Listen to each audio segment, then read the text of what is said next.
আসসালামু আলাইকুম সবাইকে। যারা এখনো ইজি বায়োলজি বইটি সংগ্রহ করেনি তারা খুব দ্রুত সংগ্রহ করে ফেলবে এবং এমসিকিউ সকল সমাধানের জন্য আমি আছি। যে কোনো প্রবলেম হলেই কিউআর কোডটি স্ক্যান করবে আর আমি হাজির হয়ে যাব। তো চলো আজকে আমরা হচ্ছে গিয়ে তৃতীয় অধ্যায়ের টাইপ 2 নিয়ে আলোচনা করব। তো দ্রুত আমরা আমাদের ক্লাসটা শুরু করে ফেলি। দেখো 13 নম্বর প্রশ্ন যেটা, সেখানে কি বলা হয়েছে যে মাইটোসিস বিভাজনের অপর নাম কি? মাইটোসিস বিভাজন মূলত এমন একটা বিভাজন যে বিভাজনে হচ্ছে একটা মাতৃকোষ থেকে হুবহু দুইটা নতুন অপত্য কোষ তৈরি হবে। ঠিক আছে, তার মানে এখানে কি হচ্ছে, যে অপত্য কোষগুলো তৈরি হচ্ছে তারাই একদম সেম টু সেম মা কোষের মতো হচ্ছে বা মাতৃকোষের মতো হচ্ছে। তাহলে মাইটোসিস বিভাজনের অপর নাম কি হতে পারে? হ্রাসমূলক বিভাজন, যোজন বিভাজন, সমতা বিভাজন নাকি সমীকরণিক বিভাজন? অবশ্যই এটা হ্রাসমূলক বিভাজন হবে না, কারণ এখানে কোনো কিছু হ্রাস পায় না। ঠিক আছে, যোজন বিভাজন মানে এখানে কোনো কিছু যোজন হয় না, মানে কোনো কিছু যোগ হয় না সেইটা। আর সমতা বিভাজন কোনটা, মানে সমান সমান হয় না। উত্তর হচ্ছে কি সমীকরণিক বিভাজন। এই জিনিসটা হচ্ছে গিয়ে সমীকরণিকভাবে, মানে মা কোষের ভিতরে যা যা আছে ঠিক সেম অ্যামাউন্টে সেম আকৃতির সমগুণ সম্পন্ন তোমার অপত্য কোষ তৈরি হচ্ছে, এই জন্য এটাকে সমীকরণিক বিভাজন বলা হয়। 2 নম্বর দেখো, 14 নম্বর দেখো যে কোনটিতে ভাজক টিস্যু বিদ্যমান নয়। ভাজক টিস্যু কারা? যে টিস্যুগুলো বারবার বিভাজিত হয় তারাই হচ্ছে ভাজক টিস্যু। তাহলে এমন কোন অংশ আছে যেখানে ভাজক টিস্যু নয়? তার মানে এমন কোন অংশ আছে যেখানে তোমার বারবার বিভাজিত হচ্ছে না কোষগুলো। ঠিক আছে, ভ্রূণমুকুল, ভ্রূণমূল, বর্ধনশীল নাকি বৃক্ষের কাণ্ড? উত্তর হচ্ছে কি বৃক্ষের কাণ্ড। এখানে ভাজক টিস্যু নাই, কারণ বৃক্ষের কাণ্ড যদি হচ্ছে ভাজক টিস্যু থাকতো তাহলে বারবার বিভাজিত হতো এবং দেখা যেত বৃক্ষের যে কাণ্ডটা রয়েছে সেটা হয়তো দেখা যেত যে খুব মানে অল্প সময়ের মধ্যে সেটা আরো মোটা বা লম্বা হয়ে যাচ্ছে। ভ্রূণমুকুল, বর্ধনশীল, ভ্রূণমূল এই অংশগুলোতে ভাজক টিস্যু থাকার কারণে এগুলো খুব দ্রুত বিভাজিত হয় বা বিভাজিত হতে কোষ বিভাজন ঘটাতে থাকে। ফলে এখান থেকে ভ্রূণমুকুল থেকে মুকুল তৈরি হয়, ভ্রূণমূল থেকে মূল তৈরি হবে, বর্ধনশীল অংশগুলো থেকে তোমার হচ্ছে গিয়ে সেই অংশগুলোর বৃদ্ধি হবে। তো এই অংশগুলোতেই মূলত ভাজক টিস্যু বিদ্যমান থাকবে। মাইটোসিস কোষ বিভাজন ঘটেছে নিচের কোন কোষটিতে? অ্যামিবা, হাঁস, প্লাজমোডিয়াম নাকি ব্যাকটেরিয়া? আমি আবারও বলছি যে এই মাইটোসিস কোষ বিভাজন উন্নত প্রাণীতেই হবে, বা আমি যদি সহজভাবে বলি সুকেন্দ্রিক কোষে হবে। তাহলে এখানে সুকেন্দ্রিক কোষ কার রয়েছে? সুকেন্দ্রিক কোষ রয়েছে হচ্ছে হাঁসের। হাঁস হচ্ছে একটা পাখি, তার মানে সে কিন্তু আদিকোষী জীব না, সে কিন্তু সুকোষী জীব। তাহলে হচ্ছে কি সুকেন্দ্রিক জীব, তাহলে কিন্তু আমরা বলতে পারি যে মাইটোসিস কোষ বিভাজন ঘটেছে ক্ষতে, মানে হাঁসের মধ্যে। নিম্ন শ্রেণীর জীবের অযৌন জননে কোন বিভাজন ঘটে? অ্যামাটোসিস, মাইটোসিস, মিওসিস নাকি সাইটোকাইনেসিস? আচ্ছা, এখানে দেখো সাইটোকাইনেসিস মানে কি? সাইটোকাইনেসিস মানে হচ্ছে, সাইটো শব্দটা আসছে হচ্ছে সাইটোপ্লাজম থেকে। তো সাইটোপ্লাজম এখানে লিখে নেই। সাইটোকাইনেসিস, সাইটো শব্দটা আসে সাইটোপ্লাজম থেকে, কাইনেসিস মানে হচ্ছে কি ভাঙন, তার মানে সাইটোপ্লাজম এখানে ভাগ হয়ে যাচ্ছে, এই জন্য এটাকে সাইটোকাইনেসিস বলা হচ্ছে। অ্যামাটোসিস নিম্ন শ্রেণীর জীবে হচ্ছে, মাইটোসিস আর মিওসিস দুটোই হচ্ছে উচ্চ শ্রেণীর জীবে ঘটে। তো তোমাকে এখানে প্রশ্নে বলেছে নিম্ন শ্রেণীর জীবের ক্ষেত্রে অযৌন জননে কোন বিভাজন ঘটে? আমরা সকলেই জানি হচ্ছে কি আদিকোষী জীবগুলোতে অ্যামাটোসিস ঘটে, কখনোই মাইটোসিস বা মিওসিস ঘটবে না। কিন্তু এখানে যেহেতু বলেছে নিম্ন শ্রেণীর জীবের অযৌন জনন, তার মানে এইখানে অবশ্যই এটার ক্ষেত্রে আমরা মাইটোসিস উত্তরটা দিব, কারণ কি মাইটোসিস হচ্ছে গিয়ে নিম্ন শ্রেণীর জীবগুলোতে যে অযৌন জনন ঘটে সেখানে সমানভাবে বা হচ্ছে সেখানে সমগুণ সম্পন্ন অপত্য কোষ তৈরির জন্য মাইটোসিস কোষ বিভাজনটা ঘটে থাকে। ঠিক আছে, আচ্ছা এখানে 17 নম্বর প্রশ্নটা দেখো, এখানে একটা তোমার কোষ বিভাজনের ছবি দেয়া আছে। টুয়েন দিয়ে কি বোঝানো হচ্ছে? টুয়েন দিয়ে বোঝানো হয় ডিপ্লয়েড কোষ। আচ্ছা দেখো, এখানে টুয়েন বলতে বোঝানো হচ্ছে ডিপ্লয়েড সংখ্যক কোষ। ডিপ্লয়েড মানে হচ্ছে কি 2 সেট ক্রোমোজোম এখানে থাকে। তাহলে এখানে 2 সেট ক্রোমোজোম রয়েছে, এটা হচ্ছে কি একটা মাতৃকোষ। এই মাতৃকোষ প্রথমে বিভাজিত হয়ে সমান সমানভাবে দুইটা কোষ তৈরি করেছে। এই যে সমান দুইটা কোষ তৈরি করেছে, এটার মধ্যে ডিপ্লয়েড বা 2 সেট ক্রোমোজোম রয়েছে, এটার ভিতরে 2 সেট ক্রোমোজোম চলে গেছে, এটার ভিতরে 2 সেট ক্রোমোজোম চলে গেছে। এখন এটা আবার যখন কোষ বিভাজন ঘটাবে তখন সেম ভাবে এটার মতো করে আবারও দুইটা কোষ তৈরি করছে, 2 সেট ক্রোমোজোম সে তৈরি করছে। এখন দেখো, এই যে 2 সেট ক্রোমোজোম তৈরি করছে বা একই সমান সংখ্যক ক্রোমোজোম দিয়ে তোমার অপত্য কোষ তৈরি করছে, এখানে সমানভাবে সবসময় হচ্ছে গিয়ে সমান সংখ্যক ক্রোমোজোম রয়েছে। তাহলে আমরা জানি মাইটোসিস কোষ বিভাজনে কি হচ্ছে, মাতৃকোষের থেকে সমান সংখ্যক সমগুণ সম্পন্ন অপত্য কোষ তৈরি হয়। তাহলে এইখানে এই চিত্রের প্রকৃতির ক্ষেত্রে কোনটা সঠিক? তেমন এটা কোন বিভাজন বোঝাচ্ছে? মাইটোসিস কোষ বিভাজন বোঝাচ্ছে। তাহলে দেখো এখানে এইটার ক্ষেত্রে উত্তর কোনটা হবে? বহুকোষী জীবের দৈহিক বৃদ্ধি ঘটে, নিউক্লিয়াস নিউক্লিয়াস দুইবার বিভাজিত হয়, একে হ্রাসমূলক বিভাজন বলা হয়, জীবের জননকোষ সৃষ্টির সময় ঘটে। কখনোই এটা জীবের জননকোষ সৃষ্টির সময় ঘটবে না, এটা হ্রাসমূলক বিভাজন না, কারণ আমরা দেখেই বুঝতে পারছি এখানে কোনো ক্রোমোজোম কমে যায় নাই, এখানে সব ক্রোমোজোম সমান সংখ্যকভাবে আছে। নিউক্লিয়াস দুইবার বিভাজিত হয়, এখানে নিউক্লিয়াস দুইবার বিভাজিত হচ্ছে এরকম কোনো নির্দেশনা নাই, নিউক্লিয়াস দুইবার বিভাজিত হচ্ছে না, বরং একটা কোষ থেকে দুটো কোষ তৈরি হচ্ছে, ঠিক আছে।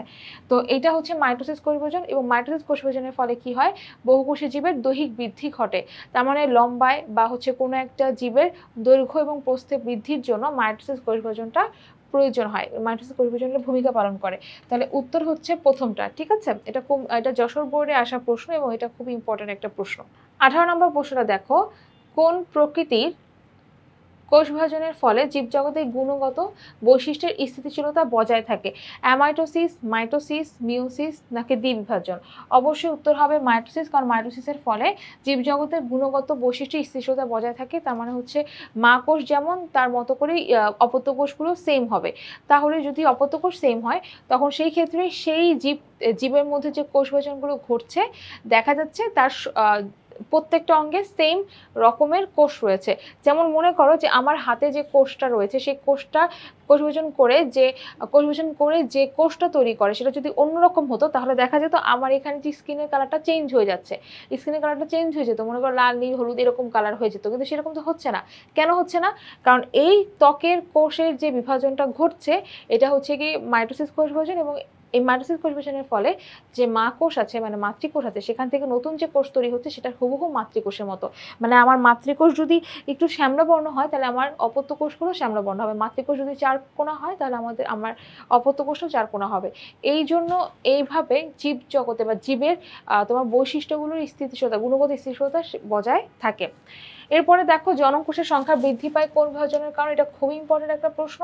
জননকোষ শব্দটা দেখলে অনেকে মনে করে কি এখানে মনে মিওসিস বিভাজন হয়, না।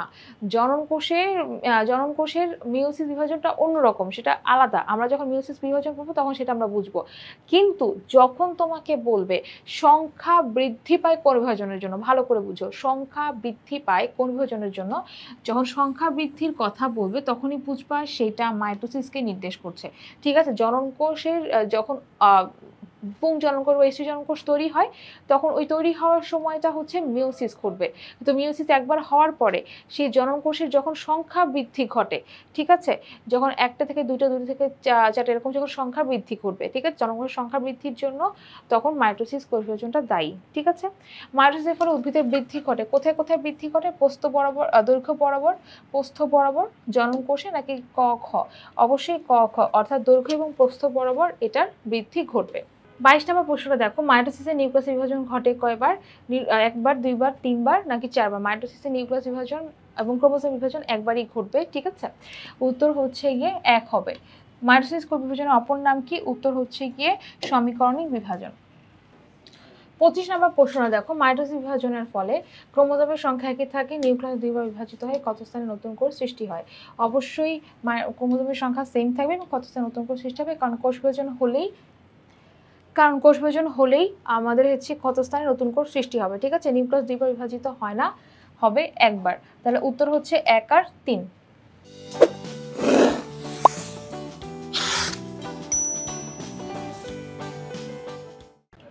এখানে দেখো একটা ছবি আছে, ছবিতে ভালো করে খেয়াল করলে দেখবা এক্স এটা বিভাজিত হয়ে দুইটা কোষ তৈরি করছে, একটা x1 একটা x2, আবার x1 বিভাজিত হয়ে x1 x2 কোষ তৈরি করছে, আর x2 বিভাজিত হয়ে x1 x2 কোষ তৈরি করছে।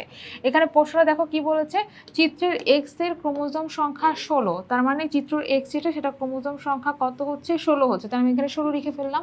পূর্ণ বিভাজন দুইবার হলে, পূর্ণ বিভাজন মানে সম্পূর্ণ বিভাজন, অর্থাৎ এখানে কোনো কিছু হ্রাস পাচ্ছে না। পূর্ণবিভাজন দুইবার হলে, যে পূর্ণবিভাজন একবার দুইবার হলে x2 বলতে যে এইটাতে ক্রোমোজোম সংখ্যা কত হবে? পূর্ণ বিভাজন বলতে এখানে মূলত মাইটোসিস কোষ বিভাজনকে বোঝানো হচ্ছে। তাহলে পূর্ণ বিভাজন দুইবার, আমরা জানি মাইটোসিস কোষ বিভাজনে মাতৃকোষের ক্রোমোজোম সংখ্যা অপত্য কোষের ক্রোমোজোম সংখ্যা সেম থাকে। তাহলে 16 যদি এখানে 16 হয় তাহলে এই দুটোতেও কিন্তু 16 ক্রোমোজোম থাকবে। সেম ভাবে এখান থেকে যে দুইটা কোষ তৈরি হচ্ছে এখানেও কিন্তু 16 করে ক্রোমোজোম থাকবে, এখানেও 16 করে ক্রোমোজোম থাকবে, ঠিক আছে। তার মানে হচ্ছে গিয়ে প্রত্যেকটা কোষেই সেম সংখ্যক ক্রোমোজোম থাকবে এবং তোমরা ভালো করে বুঝবা যে সম্পূর্ণ মানে পূর্ণ বলতে কাকে বোঝানো হচ্ছে, মাইটোসিস কোষ বিভাজনকে পূর্ণ বোঝানো হচ্ছে, ঠিক আছে। তাহলে X2 তে ক্রোমোজোম সংখ্যা কত হবে, উত্তর হচ্ছে কি 16 হবে। এরপরে দেখো কাজের ভিত্তিতে প্রকৃত কোষ দুই ধরনের, যথা এ হচ্ছে দেহকোষ, বি হচ্ছে জননকোষ। তাহলে উদ্দীপকে এর বৈশিষ্ট্য হলো, এ বলতে দেহকোষের বৈশিষ্ট্য কি, দেহকোষের বৈশিষ্ট্য হলো মাইটোসিস পদ্ধতিতে কোষ বিভাজিত হয়, উত্তর ঠিক। বিভিন্ন অঙ্গ প্রত্যঙ্গ গঠন করে, হ্যাঁ। জীবদেহের বৃদ্ধি ঘটায়, অবশ্যই। তার মানে এই তিনটাই হচ্ছে উত্তর হবে। এরপরে দেখো বি কোষটি মানে জননকোষ এ থেকে ভিন্নতর, অর্থাৎ জননকোষ হচ্ছে দেহকোষ থেকে ভিন্ন। কারণ কি, প্রজাতির ধারাবাহিকতা বজায় থাকে, ক্রোমোজোম সংখ্যা মাতৃকোষের সমান থাকে, শুধু বহুকোষী জীবের সৃষ্টি হয়। তাহলে উত্তর হচ্ছে গিয়ে খ হবে, অর্থাৎ 1 আর 3। কারণ ক্রোমোজোম সংখ্যা হচ্ছে জননকোষের ক্ষেত্রে ক্রোমোজোম সংখ্যা মাতৃকোষের সমান থাকে না। অনিয়ন্ত্রিত কোষ বিভাজনের ফল কোনটি, এইডস, গয়টার, রক্তশূন্যতা নাকি ক্যান্সার। উত্তর হচ্ছে গিয়ে অনিয়ন্ত্রিত কোষ বিভাজনের ফল হচ্ছে গিয়ে ক্যান্সার, ফার্স্টে টিউমার, তারপরে হচ্ছে গিয়ে ক্যান্সার হবে। একই প্রশ্ন সেকেন্ডটাও দেখো, নিয়ন্ত্রণহীন কোষ বিভাজনের ফল কোনটি, অর্বুদ, আলসার, নিউমোনিয়া নাকি যক্ষ্মা। উত্তর হচ্ছে কি অর্বুদ। অর্বুদ বলতে আসলে টিউমারকে নির্দেশ করছে। তারপরে প্রশ্ন দেখো, অনিয়ন্ত্রিত মাইটোসিস বিভাজনের ফলে জরায়ু মুখে টিউমার সৃষ্টি হয়, ক্যান্সার কোষ সৃষ্টি হয়, উদ্ভিদদেহে অর্বুদ সৃষ্টি হয়। নিচের কোনটি সঠিক, নিচের কোনটি সঠিক, 1 এবং 2 সঠিক। কারণ কি, যদি অনিয়ন্ত্রিত মাইটোসিস হয় তাহলে সেক্ষেত্রে টিউমার এবং ক্যান্সার তৈরি হবে, ঠিক আছে। উত্তর হচ্ছে 1 এবং 2। তারপরে প্রশ্নটা খেয়াল করো, কোলনের একটি অংশের কোষগুলোর অস্বাভাবিক বৃদ্ধির জন্য কোন ভাইরাস দায়ী, HIV virus, rota virus, hepatitis C B virus, একটা হচ্ছে প্যাপিলোমা ভাইরাস।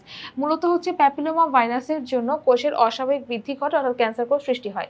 33 নম্বর প্রশ্ন, নিজের কোন ভাইরাস ক্যান্সার কোষ সৃষ্টিতে সহায়তা করে, একটু আগেই তোমরা পড়েছো, উত্তর হচ্ছে কি প্যাপিলোমা ভাইরাস। 34 নম্বর প্রশ্ন দেখো, প্যাপিলোমা ভাইরাসের কোন দুটি জিন ক্যান্সার তৈরির জন্য দায়ী, E4, E5, E5, E6, E6, E7, E7, E8। উত্তর হচ্ছে কি E6 আর E7, এই দুটা জিন হচ্ছে ক্যান্সার কোষ সৃষ্টির জন্য দায়ী। তারপরে দেখো এখানে যে প্রশ্ন আছে, এখানে একটা ছবি দেওয়া আছে, এটা একটা গাছের একটা চারার ছবি। এইখানে যে চারার ছবি তোমরা দেখতে পাচ্ছ, এই চারার ছবির ক্ষেত্রে হচ্ছে এইখানে তোমার হচ্ছে মুকুল আছে আর এখানে পাতা আছে, ঠিক আছে। এই অংশটা হচ্ছে মুকুলকে নির্দেশ করছে। তাহলে এই অংশের কোষ বিভাজনের মাধ্যমে, মানে এই মুকুলের ক্ষেত্রে, এই অংশের মুকুল যেটা আমরা দেখতে পাচ্ছি, এই মুকুলের ক্ষেত্রে কোন বিভাজন হচ্ছে, জীবের গুণগত স্থিতিশীলতা নষ্ট হয়, জননকোষ সৃষ্টি হয়, ক্ষয়পূরণ হয়, নতুন জাত সৃষ্টি হয়। তাহলে এটার উত্তর হচ্ছে গিয়ে এখানে যেহেতু মুকুলটা আছে, মুকুলে মাইটোসিস কোষ বিভাজন ঘটে, তাহলে মাইটোসিস কোষ বিভাজনের ক্ষেত্রে অবশ্যই ক্ষয়পূরণ হবে। এই অংশের কোষ বিভাজন অনিয়ন্ত্রিত হয়, মানে মাইটোসিস কোষ বিভাজন যদি অনিয়ন্ত্রিত হয় তখন কি হবে, বিশেষ জীবাণুর আক্রমণে এটা অনিয়ন্ত্রিত হতে পারে, রাসায়নিক পদার্থ ব্যবহারে অনিয়ন্ত্রিত হতে পারে, তেজস্ক্রিয়তার প্রভাবে অনিয়ন্ত্রিত হতে পারে। অর্থাৎ এই তিনটা কারণেই কিন্তু আমরা জানি কোষ বিভাজন অনিয়ন্ত্রিত হতে পারে। তারপরে প্রশ্নটা দেখো, এখানে দুইটা ছবি দেওয়া আছে, এখানে এ বলতে কোন বিভাজনকে বোঝানো হচ্ছে তোমরা জানো, এটা হচ্ছে কি মূলত অ্যামাইটোসিস কোষ বিভাজনকে নির্দেশ করছে। অ্যামাইটোসিস কোষ বিভাজনের ক্ষেত্রে এখানে ভিতরের দিকে নিউক্লিয়াস এবং সাইটোপ্লাজম এই ভিতরের দিকে একটু চেপে যায়, চেপে ডাম্বলের মতো আকার গঠন করে, এবং এখানে চাপতে চাপতে জিনিসটা এরকম আরো গর্ত হয়ে গেলে, তখন যেটা হয়, গর্ত হয়ে গেলে এই জিনিসটা আরো ভেঙে যায়, ভেঙে গিয়ে দুইটা কোষ তৈরি করে। আর বি এখানে দেখতে পাচ্ছ একটা কোষ থেকে 1 2 3 4 5 6 7টা কোষ তৈরি হচ্ছে, কিন্তু কখনোই নর্মাল কোষ বিভাজনের ক্ষেত্রে একটা কোষ থেকে 7টা কোষ তৈরি হবে না। তার মানে আমরা বুঝতে পারছি এটা অনিয়ন্ত্রিত একটা কোষ বিভাজন দেখাচ্ছে। চিত্র এ বিভাজন ঘটে এরূপ জীবের বৈশিষ্ট্য হচ্ছে, চিত্রে এই যে কোষ বিভাজনটা ঘটছে, মানে অ্যামাইটোসিস কোষ বিভাজন যেটা দেখা যাচ্ছে, এটা কোন জীবের ক্ষেত্রে ঘটে বা এই জীবগুলোর বৈশিষ্ট্য কি, নিউক্লিয় বস্তু সাইটোপ্লাজমে ছড়ানো থাকে, তারপরে হচ্ছে গিয়ে নিউক্লিয়াস পর্দা দ্বারা বেষ্টিত থাকে, ক্রোমাটিন বস্তু থাকে। উত্তর কি হবে, উত্তর 1 আর 3 হবে, মানে নিউক্লিয় বস্তু প্রোটোপ্লাজম ছড়ানো থাকে, আরেকটা হচ্ছে গিয়ে ক্রোমাটিন বস্তু থাকবে, ঠিক আছে। কিন্তু নিউক্লিয়াস পর্দা দ্বারা বেষ্টিত থাকে না, কারণ কি, কারণ হচ্ছে এরা আদিকোষী জীব। তারপরে দেখো চিত্র বি আমরা দেখেছি যেটা অস্বাভাবিক একটা অবস্থা। চিত্র বি এর প্রভাবে জীবের স্বাভাবিক কার্যক্রমে এক্স ওয়াই গ্যামেট অতিমাত্রায় তৈরি করবে, অবশ্যই অতিমাত্রায় তৈরি করতে পারে। এক্স এক্স এক্স ওয়াই গ্যামেটের সংখ্যা হ্রাস করবে, পিতা এবং সন্তানের আচরণে পার্থক্য দেখা দিবে, অবশ্যই। তার মানে পিতা এবং সন্তানের আচরণে পার্থক্য দেখা দিবে, তার সাথে এক্স এক্স এবং এক্স ওয়াই গ্যামেটের সংখ্যা হ্রাস করবে, ঠিক আছে। আর এক্স ওয়াই গ্যামেট অতিমাত্রায় তৈরি করবে না, এটা এগুলো কখনোই অতিমাত্রায় তৈরি হবে না। এটা মূলত হচ্ছে কি তোমার গ্যামেটের সংখ্যা হ্রাস করতে পারে। ওকে, এখানে দেখো আমরা তিনটা ছবি দেখতে পাচ্ছি। এই যে তিনটা ছবি রয়েছে, ভালো করে খেয়াল করবে। এখানে দেখো যে তিনটা ছবি দেখতে পাচ্ছ, চিত্র এ বি সি। চিত্র এ হচ্ছে কি তোমার মাইটোসিস পরিবেশনকে বোঝাচ্ছে, কেন? কারণ এখানে একটা কোষে দুইটা কোষ তৈরি হচ্ছে।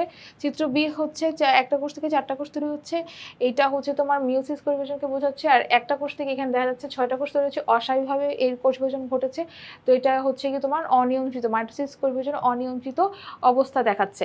বি চিত্রের কোষ বিভাজনে, যে বি চিত্র যেটা আছে, এটা কোষ বিভাজনে ক্রোমোজোম একবার বিভাজিত হয়, মাতৃকোষ এবং নতুন সৃষ্ট কোষ সমগুণ সম্পন্ন হয়, নতুন সৃষ্ট কোষের ক্রোমোজোম সংখ্যা মাতৃকোষের অর্ধেক হয়।